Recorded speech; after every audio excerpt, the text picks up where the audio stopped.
been so busy. Nesta's here. I quite literally have been doing like a ridiculous amount of stuff. Okay, here we are. We can do this. Put my water up. Okay. Okay.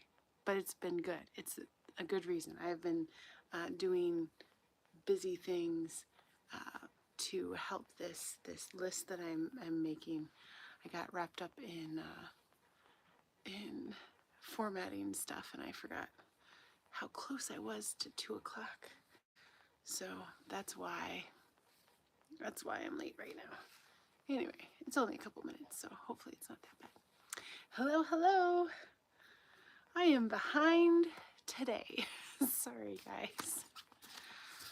But I got everything that I wanted printed out, ready to go, so I can have things like on hand and talk to you guys about them. I am so excited about today.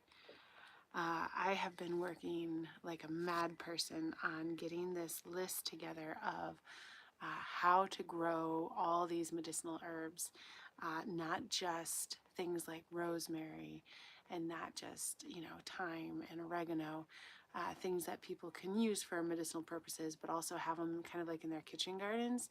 I've been putting together a list on how to grow, detailed list. I mean, like, this is super detailed. How to grow things like St. John's wort or self-heal or yerba mansa or codonopsis or lady's mantle or, all these different things that you don't normally hear about. Licorice, blue vervain, cohoshes, right? The black and the blue cohoshes. So I'm really excited.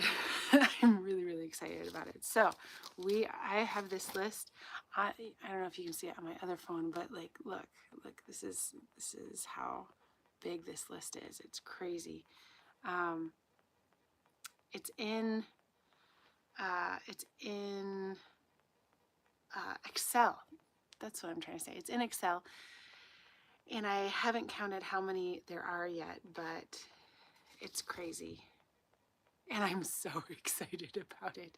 So anyway, this is a resource that I'm going to make available for everybody. Yay, Shannon, you're here. So this is a resource I'm going to make available for everybody. And I printed it off with like the closest paper that I could find so that I could be able to see it while I'm talking to you guys.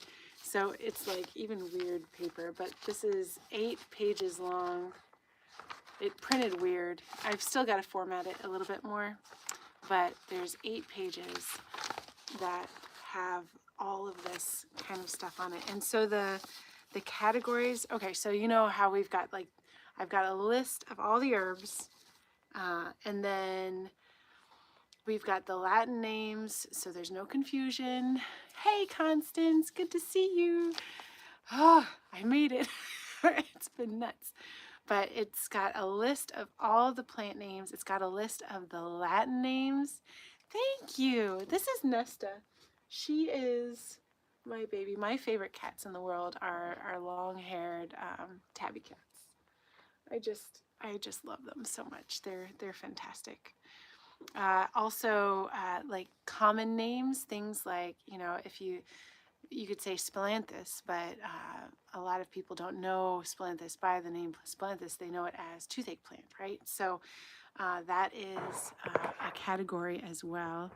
There we go. Now you can see her a little bit better. And then, and of course she jumps down when I do that, right? She is a cat. They do that. Oh my goodness, the Russian blues. Oh, yeah, those got to be one of my favorites too. Those are really good. Okay, so also known as, so common names, and then what kind of plant it is. So is it a annual? Is it a herbaceous perennial? Is it a bush? Is it a tree? I know when I first started my medicinal herb garden, I ordered all these seeds and then I planted some and realized, oh wait, I didn't realize these are tree plants. Changes everything. So anyway, so I've got all of that listed here. I've got what kind of sun it wants, what kind of soil it wants. So are we talking about moist or well drained? Are we talking about humus rich, or are we talking about like sandy? And then what zones they're going to be perennial in if they are perennial. And then the height, the width, the parts used. And this is the part that I think is like super valuable. So you can have, okay, well, calendula is a really easy one, right? But you can have the calendula plant and say, well, I know everybody says this is really good for your skin. I know this is really good for teas. Actually, I don't even know if calendula is good for teas. I don't think so. I wouldn't use calendula for teas. Anyway, so it's really good for your skin. It's really good for, you know, whatever. And what parts are you using? Are you using the flower or are you using the leaves? Like, how do you know? So anyway, so I have that written down. And so it's all like super easy to see. So it's just like straight across. Parts used, what type of soil you want, and then what are the medicinal properties, right? Because you can see, like there's all these different kinds of, like black cohosh. Like, you know, black cohosh is a really great medicinal, but why? Right? Like, anyway, so it's got that right there. And then it's also like any kind of special needs kind of stuff. So I even have stuff in here like kudzu, and I would never ever say plant kudzu. I would never say that because we definitely don't need more kudzu in this world. But there are a lot of people who have kudzu growing next to their house, near their house, even on their property, and they don't know that they could put it in a tea and it would be good for them, that there's medicinal properties to kudzu. And so I put things on here also that maybe you don't necessarily want to grow, but are invasive species that could be already growing on your property, and then you can use them the way that they need to be used. She's going after the birds. That's why I want to see her, is because the birds are here too. Okay, so we can have the cat, we have the birds in the background. There's a bird feeder right here, and that's why she loves sitting here, because she likes jumping after the cat, the birds.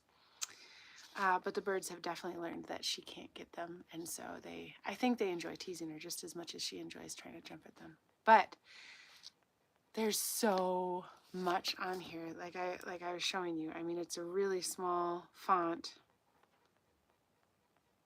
Yeah, really small font, but like, look at all those herbs on there. So that's what I've been doing. I've spent well over 40 hours on this now, and I'm so excited that it's almost completely done. There's still some formatting stuff that I want to do. So I want to, it's specifically designed so that you can, if you have Excel or you open it up in your Excel work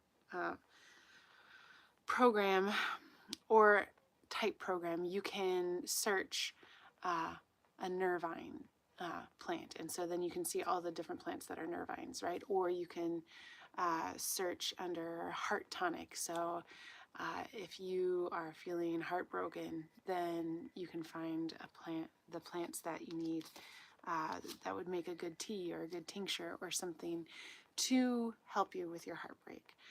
Or, you know, if you have bruises that you need to heal, what plants are going to help with that?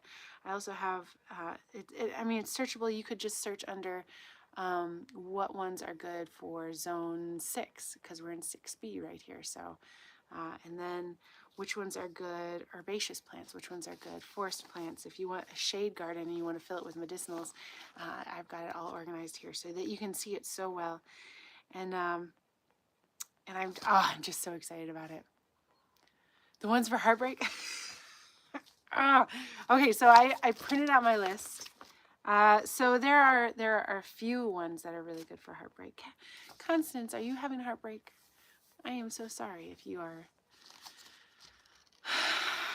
That's not good. That's not good. So yeah, there's a lot here. Let me calm down my brain for a second, okay? And then let me look through here. So let's see. I'm going to search for it right now on my thing, because I have it on my phone. Let's see.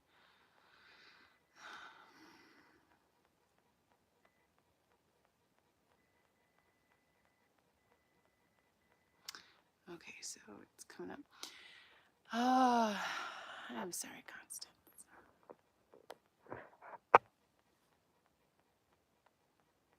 You look at my list. Excellent. Okay, well, you can tell how frazzled I am because I didn't automatically say this, but hawthorn is such a good heartbreak herb, really, really good. It's like the heartbreak herb. So if you can have a tea that has like some hawthorn berries in it, that would be really good.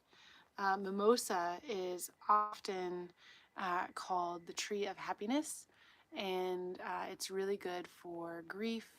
Um,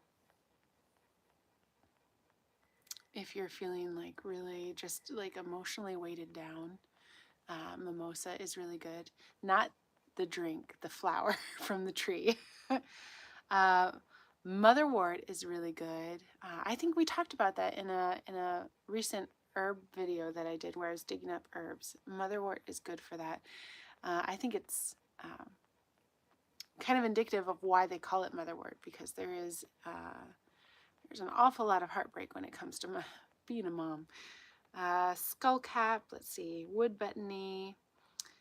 If you just need like an emotional release, then lady's mantle, blue vervain. If you need something that is comforting and is going to just kind of soothe your stress or anxiety or your sadness, or if you're just feeling fragile, I guess, then lemon balm, chamomile, and then ghost pipe is really good. It's uh, it's not a medicinal herb. It's a mushroom, and they're really beautiful. And they come up and they look like pipes that come down this way, only upright, and they're almost translucent. They're clear, kind of white, and it's actually a really cool mushroom because scientists aren't quite sure how they propagate themselves, if that makes sense. Like, it's a little bit of a mystery how they show up, and some herbalists have kind of just made it kind of like a folklore thing for them that ghost pipes will show up when you need them most, and they just kind of know. So I think that's really cool. So those would be some really good herbs if you want to make like a tea or something like that. But anyway, those are all in this, and you can check that out. So it's not ready yet, but I'm putting a lot of effort into this, and so I'm thinking like, I don't know. I'm working so hard on it. I kind of want to charge money for it, like 99 cents or something like that, in order to get something like this, because I've put in like over a week's worth of work, and I feel like that's fair. But at the same time, I just want everybody to have it, and so I might make it free. I don't know. I don't know. What do you guys think? Is that just silly if I don't even know how I would charge for it if I did. But I don't know. Maybe I won't. Probably won't. It seems like a lot of work to do that too, so.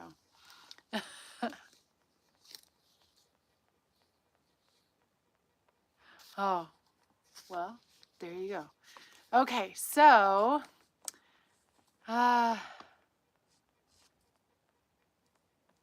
maybe I could do like a light version and then like the full version, and so the light version would be like the more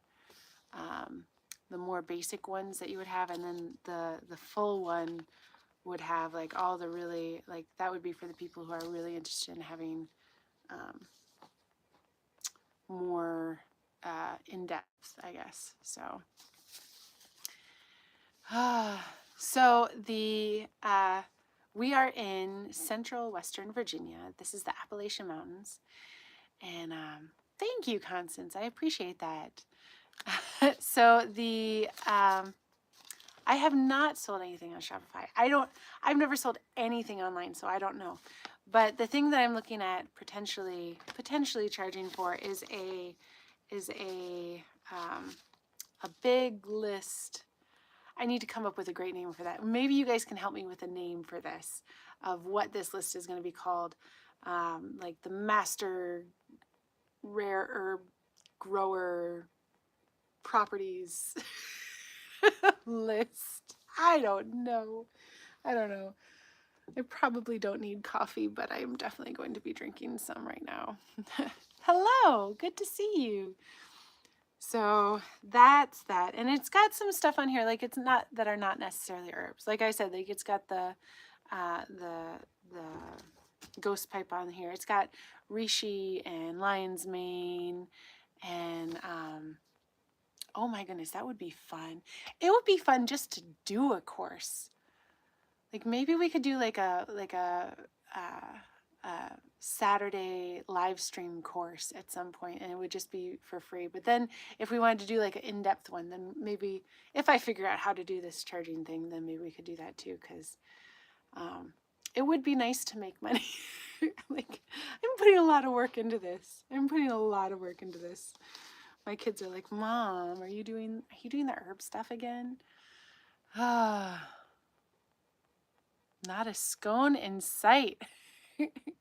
Just make sure you understand, though, it's not West Virginia, it's Western Virginia. So we are in Virginia still, although West Virginia is like 30 miles away. Like we are really, really close to them. So the Fay Hollow Master Plan for Healing. Yes, but I like the idea, like Shannon and I were talking earlier last weekend about how, was it last weekend or maybe it was 2 weekends ago, about how there's not a lot of information out there on how to grow these.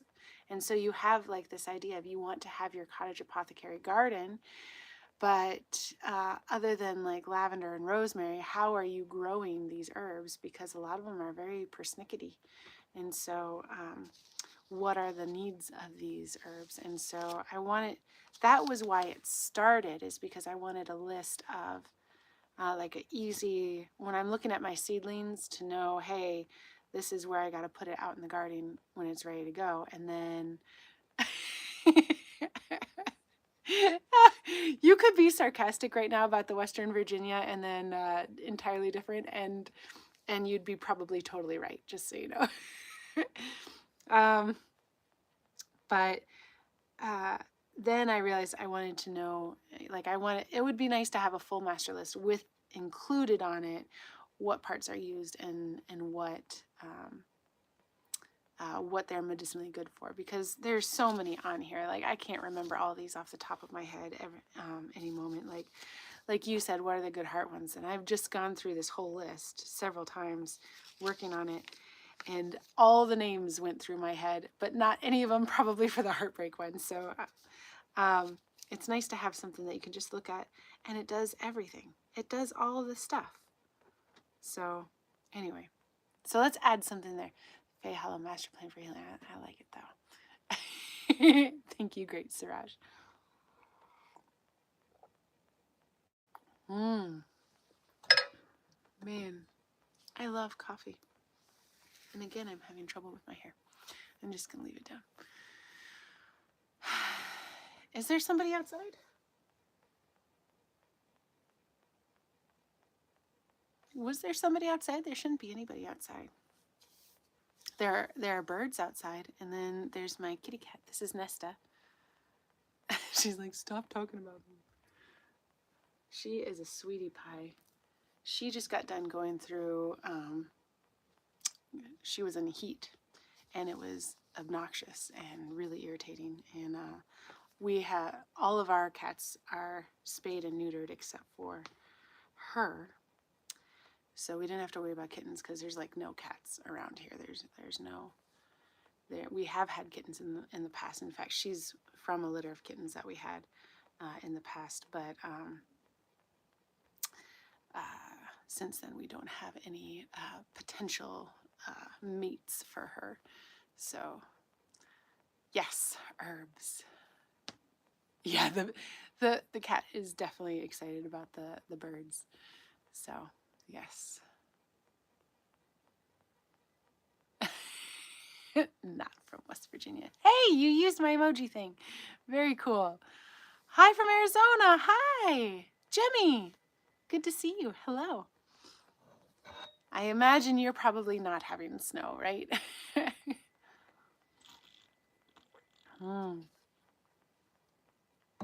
So, tell me about some weird herbs that you guys are growing. I know that Shannon, you probably got like a really cool list that has like, you were talking about arnica, right? You were growing arnica. And let's see. Yeah. I need to put a little bit more definition on the arnica one on here, actually, now that I'm looking at it. Fromunda. It sounds like you're from Australia when you say it like that. That's really funny.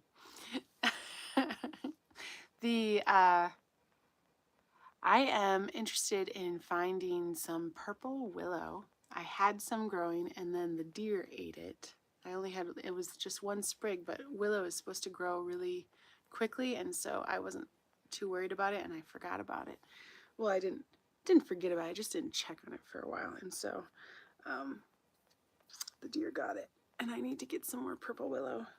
That has the best, what do they call that, salicylic acid for your headaches and stuff in it.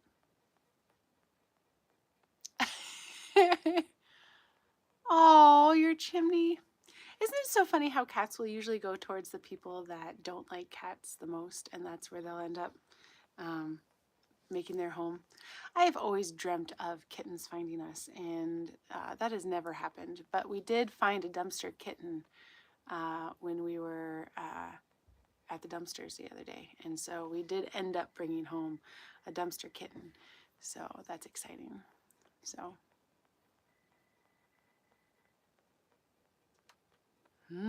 That's true. The problem is yes, but the idea is that it's all in one place, right? And it's all laid out super easily, so you don't have to like look up each individual thing. You pretty much have almost like a master list of maybe not all the herbs or the medicinal herbs, but pretty darn close to it that you could have, right? And it's all in one place. How to grow it, what it's good for, what things you use, all in one page. So that's my gimmick, I guess. That's my sales pitch. But I'm not even sure I'm going to sell it. Like, I'm pretty sure that seems like a really complicated process for that. But oh, that's really sad. Did you guys see that? That's really sad. He's okay. He's okay. Yeah, he's hopping around. Okay. So I do know how to make things available for free because I did that already with a continuous harvest master list for the food forest, where you can have the like a full calendar year of food harvestable continuously in your garden. So like after the haskips are done, then you have, you know, the plums or the strawberries, but you always have food available perennially in your garden. I did make that free and available for everybody. That was a lot of work too. Oh my goodness, that's wonderful. Tulsi, oh my goodness, there's nothing in the world like growing Tulsi and smelling that and just seeing all the bees and the butterflies on it, pollinators. Lemongrass, yep. You grow the curry leaves, that's awesome. Are you in a tropical climate? Because it seems like everything that you're growing here is very tropical. The curry, the lemongrass, aloe, hibiscus, jasmine, turmeric. That's fantastic. Love jasmine. No good to you. Very good to you. Very good for you. I've got a ton of stuff in here that would grow in your area. Absolutely. And in here it's like I have it by zones. We've got a ton of zones, 8 through 11, 9 through 11, 6 through 9.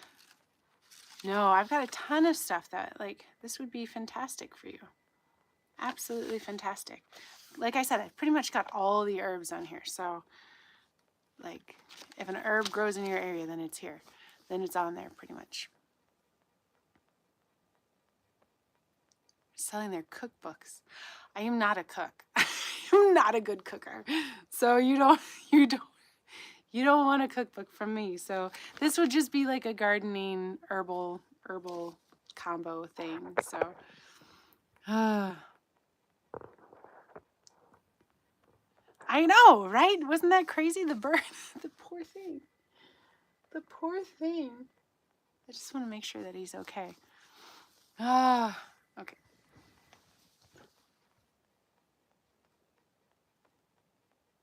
Yeah, there are no birds underneath the window there that are looking stunned at all. And no cats looking pleased with themselves either, so that's good. There's nobody behind me that I can see, but there are birds. There's lots and lots of birds. It's starting to freak me out. My goodness. So cool. Oh, there you go. But I'm sure that there's lots of seeds that you can get from Australia growers, right? Wouldn't there be some? I'm not proponing that you buy seeds from me at all. There's definitely there's got to be seed companies in Australia that would be good, right? Very much still married, very much so. In fact, he's watching all the kids right now, so I can have just some community time without somebody needing me.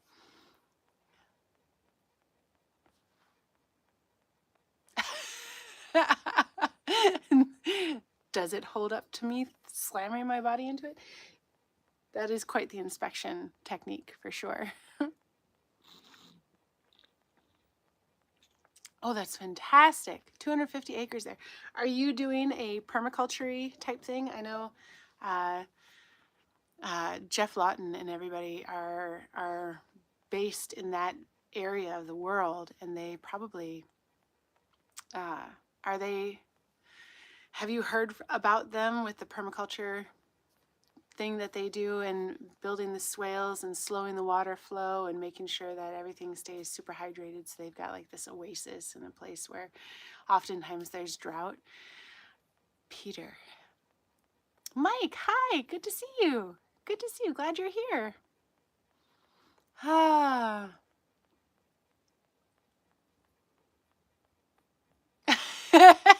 You're welcome, Mike. Glad to help. You did Bill's last course? Oh my goodness, that's amazing. Oh, I'm jealous. Oh, that's so cool. He's my hero. Well, he's one of my heroes. If I could have him, and then Rico Ketch, and then Jeff Lawton too, and then Charles Dowding, and then Jesus probably, all at a table. I would love to have a conversation with all of them. Bill, what is his last name? He was the founder of this permaculture system that is going around. He was the teacher of Jeff Lawton. What is his last name? I can't for the life of me remember right now. If you say it, it would be like, oh yeah. But it is, he's just incredible. He's like the father of permaculture, basically. So he did so much study around the world, just traveling everywhere, learning how different cultures grow things and what the best practices are and how to do it really, really efficiently and along with the way that nature wants to do it. And so really, really cool. Hey, we're talking about medicinal herbs and growing them and using them for apothecaries and I guess permaculture now too. So, oh, that's really sad. That is really sad. I'm sorry. But we can talk about the birds. We can talk about the cats. I like going off topic a little bit. It's fun having a conversation. So, oh, that's cool. That's really cool. Yeah, so Professor Pesto, that would be a little bit more off the topic of what we're doing right now. That is an example right there.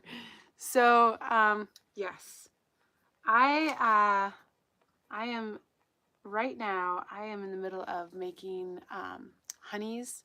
Um, I just posted a video earlier today. It's just been ridiculous. Amanda Harris, hello, good to see you. Glad you're here. I just did I made a herbal honey recently of onion and garlic and just put honey over it, obviously, like super easy, right? But I'm blown away by how quickly, if you're starting to feel poorly, how quickly it knocks things in the butt, basically. Like I started to have a cough, I took some of that, and I leave the onion and the garlic in it. And then I put a little bit of those in my spoonful. And so when I have the spoonful of honey, I'll also chew on the garlic and the onion. And that just kicks it so well. So, gosh, I gave that to my son. He's back from camp. It's so exciting. And so it was nice to be able to give that to him because he was coughing a little bit. You're stuck on me. For homeschooling. Shannon, you just, Kaylee, hi. Shannon, you just really, I gotta write that down. I don't have a pen. I would put it in my phone, but the cat's laying on the phone now. Okay, remind me of this, Shannon. Okay, so a homeschooling course to teach. Oh my goodness, I love that so much. We could do one for like the kids, and then we could do like an adult one for like, getting really into the nitty gritty for people who are really into it. Oh my goodness. I don't even know how to sell a course, and I'm already planning two now. Oh my goodness.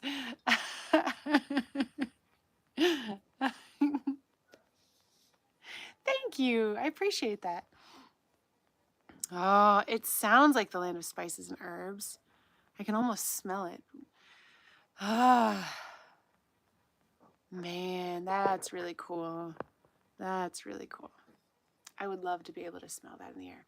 The closest I ever came to smelling like a spicy area was actually in Washington State, Squim, which is the lavender capital of the United States.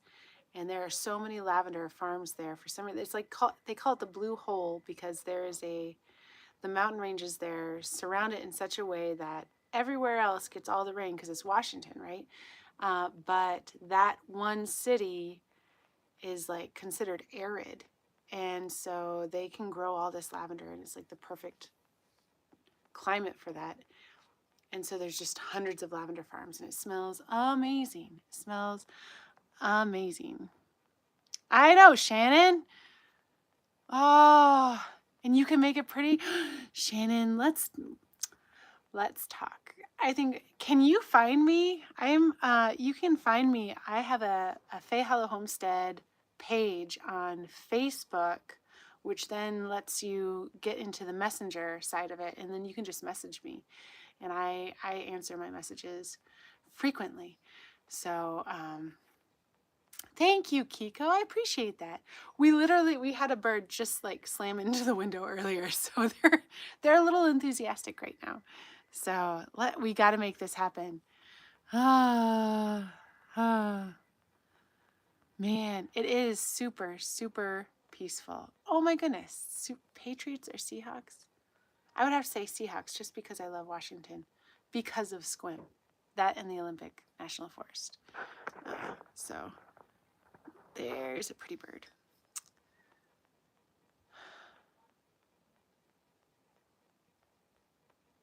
Is it true? Is that really true? Huh. Maybe, yeah, it's got to be something in the air, maybe, like, or in the soil, or maybe the way that the air is, it carries the smell better. I don't know. That would be something to look up. I wonder if there's a scientific thing for that. So, Koki, hello, hello. Oh, I haven't seen Inda. Packers aren't playing in the Super Bowl, and they shouldn't. Packers are not allowed. No, I'm coming around to the Packers a little bit. They seem nice. They weren't nice. They got to be nice, right? How this different soil affects the taste, right? Go Packers. Oh no, Shannon, you and Constance, you got to get together, I guess. You seem on the same page for a lot of things. Gosh, my hair's annoying me. Ah. See, I'm a Vikings fan. I am 100% a Vikings fan. So it's like sacrilegious to say that I like the Packers. I guess it's not as bad as saying that, you know, a Packers fan saying they like the Bears, but I don't know. I know, it's cool that they're locally owned and they got to be all cool like that and nice and sweet and for the community and everything. Oh, that's awesome. That's so exciting that you're not tilling your garden. Fantastic. Isn't that just like the best feeling in the world? Just knowing that you don't have to till your garden, that you just spread compost. It is so much easier to just spread compost. I think I do want to till the field that we have out here by our orchard, our separate orchard. We have a food forest, and then we planted a bunch of trees in the orchard as well. So there's like 100 fruit trees. It's really exciting. It's going to be fantastic this year. But I would love to till that field and just plant wildflower seeds. I would like to do that. That's the only time I'd ever till something. So climate, the altitude, environment, yeah, so much can affect that. It's crazy. Oh my goodness, you were tilling while pregnant? Don't do that. Don't do that. I was in nesting mode. Apparently nesting mode hits me like my entire pregnancy. And I was pregnant and I hadn't actually told anybody online yet. I was waiting until I was like 6 months along or something like that. And I completely redid my garden and made raised beds. I had in-ground beds that in the no-till method, and I made these raised beds. And I think I hit a rock and I was like sledgehammering it, trying to break up the rock. My husband, I had to call him out because I was working too hard, but I ended up losing the baby, and I don't want to say it's because I worked too hard, but part of me wants to say that it was because I worked too hard. And so now when I'm pregnant, I like do nothing because gosh, it just seems so flat today. I don't like it. Yeah, so that was really rough. But there is that video out.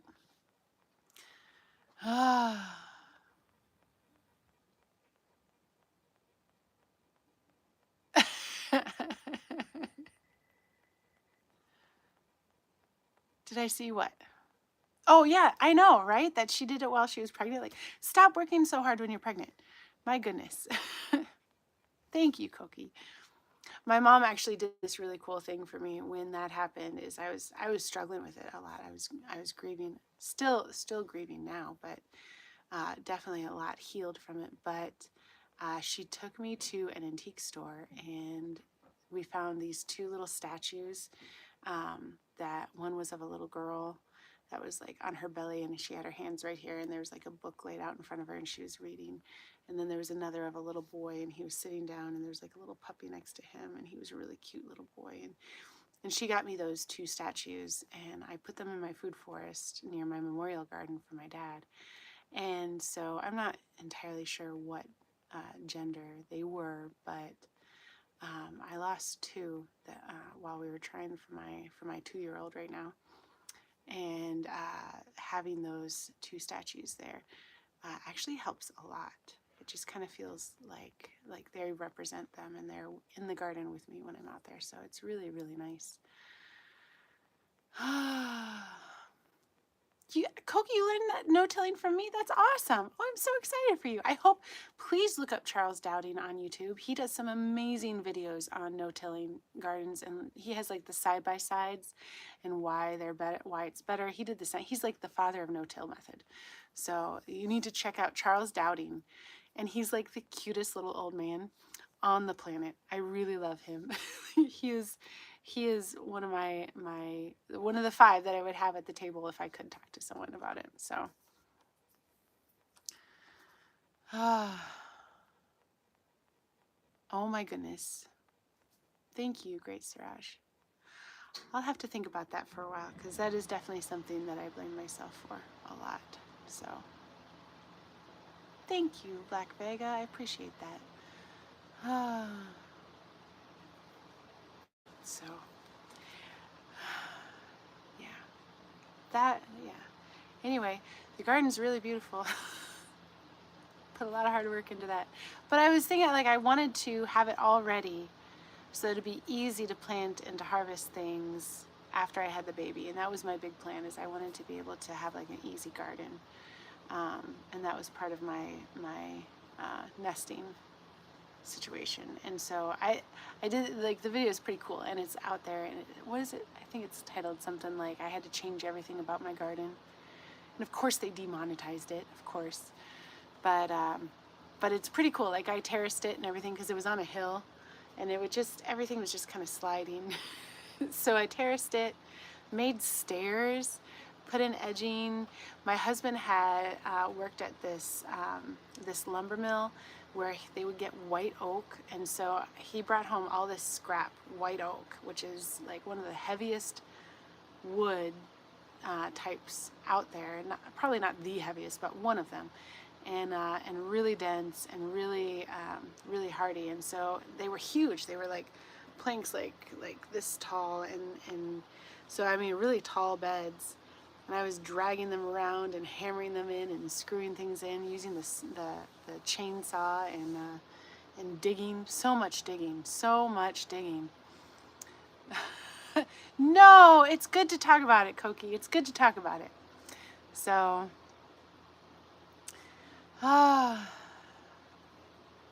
Thank you, Constance.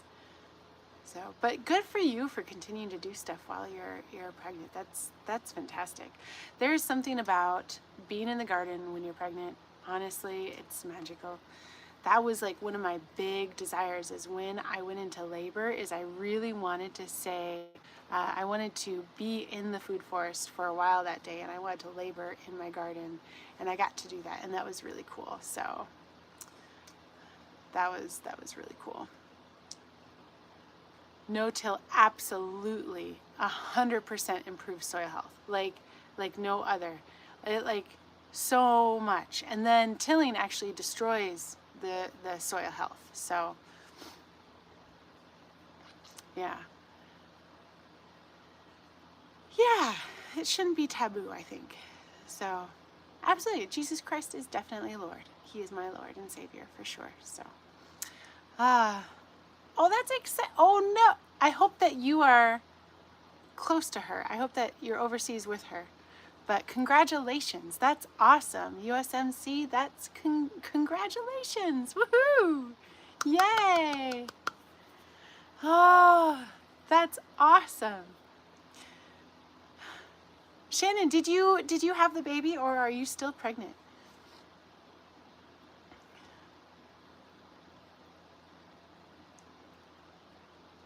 Also, I don't know, you guys probably don't want to see this, but I did vlog the birth day, the day of the birth, and the birth. It was pretty cool. I wanted it for myself, for sure, and I wasn't sure if I was going to post it. It took 3 months for me to decide if I was going to post it or not, but I wanted it for me because I never wanted to forget the day, and it was like the most magical, amazing day on the planet. I loved it so much. It was so great. So you guys should totally check that out if you want to. There's a lot blurred out, so you don't have to see anything weird. But yeah, my baby girl came that day, and it was so good. I got to be in the garden. She came right around the time of the last frost date for me, so it was like peak gardening time. So she's my little garden girl. And I'm hoping that she enjoys gardening and that she'll garden with me one day. So, oh, she's in Norfolk, Virginia. Well, that makes sense. Man, you're on a ship. Well, I hope that you get to come back and see her before the baby is born. I hope that you get to be there for that, because that's amazing. And if you're not, I hope that you get to at least get some good video time with her. Inda, I'm so glad you're here. No, you're not too late. We're just hanging out and having fun. I was talking about my list. I finally am getting the list put together of all the herbs and everything. I was going to make that resource available. So I labored in the garden for a while. So I was in the garden having contractions, excited that I was going to have the baby. And then I had the baby in my house. So I got to spend the day the birth day in the garden. It would have been really cool to have her in the garden, but probably a little bit dirty. So I had her in my house. It was a free birth. There was nobody else here except for my kids and my husband. We've gotten super crunchy. We started like full hospital birth with my twin girls. Hospital, OBGYN, the whole thing, like everything. And then after that, that was a terrible experience. So then we went to a birthing center next to a hospital just in case for my older son. And then we did the birthing center, the same one, but the midwives came to our house, so we did a home birth there. And then for my last birth, we were like, okay, we understand how this works. We're gonna just do it on our own. So we did it on our own. And it was the easiest, best birth ever. Like literally zero pain until there was like 5 contractions where I felt pain, and she was out. 5 painful contractions, and it was done. So, Inda! It was incredible. It was incredible. 0 pain, and my kids got to be there for it. Like, and they didn't have to. Like, Grandma and Grandpa live right next door. So if they wanted to be up there for it, they totally could have. If they wanted to be down here for it, they totally could have. And they did. They all decided they wanted to be here for her. And it was really, really cool. It was really, really cool. And she is the most beautiful baby on the planet, I'm pretty sure. So. No, I wasn't concerned about that. I did have OB care up until I'd say like 20 weeks, so maybe 24 weeks. So I had all the ultrasounds and the blood work done and everything, and it was a very healthy pregnancy. And I was able to monitor myself. I knew exactly what my blood pressure was, what my blood sugar was, everything like that. You can do that all at home if you know how to do it. It's very simple. I knew how to baby map the baby, so I knew if she was head down or head up. And actually, like most of the day that she was born, she was sideways, and I was like a little bit stressed about that. I was like, girl, I know we could do it this way, but I don't want to. Can we not? But she turned, and it was wonderful. So I know the algorithm doesn't know what to do with my channel because my most viewed video is the birthing video that I did. So, and that's not at all what my channel is about. I should have just made a separate channel just for that. But yeah, that is I'm sure the algorithm's like, should I push your content to birthing people? Because no.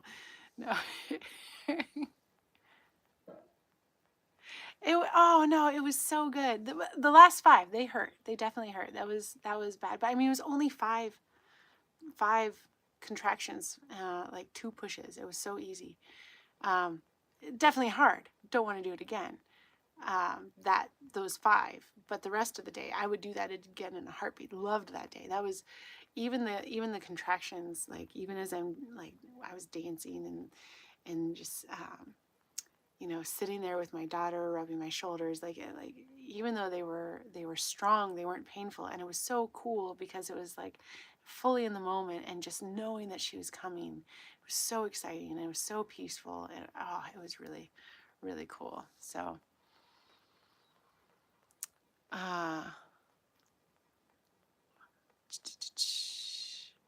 yeah, it was a wonderful day. I think abortion is a terrible idea no matter what, anytime. So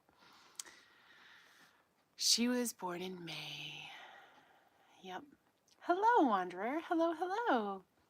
Thank you, great Siraj. Hello. So yeah, I wanted to make sure it was healthy. Like we're gonna check off everything and make sure that everything's good, and we won't be willy-nilly about it. Like it is an important event, so we were prepared. So hello. I don't know how to say your name. I'm so sorry. Starts with an H. Hello.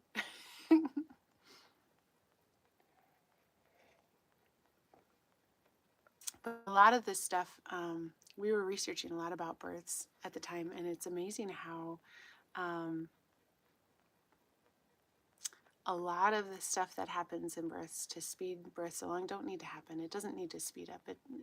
It'll go the pace it needs to in the majority of the situations, like the vast majority of the situations. And the only reason why they get sped up is maybe they need more beds available, or maybe there's a holiday coming up. The doctor wants to be at a holiday. Like, it's amazing how, if you look at the stats, C-section rates go up dramatically right before big holidays, because the doctors just want to schedule it, get it done. They don't want to have to leave their holidays. Anyway, not that they're being nefarious about it. I'm sure that they know that I'm sure that they want to give the best care possible, but they also don't want to be too inconvenienced by it. So I inconvenienced no one, and we did it here.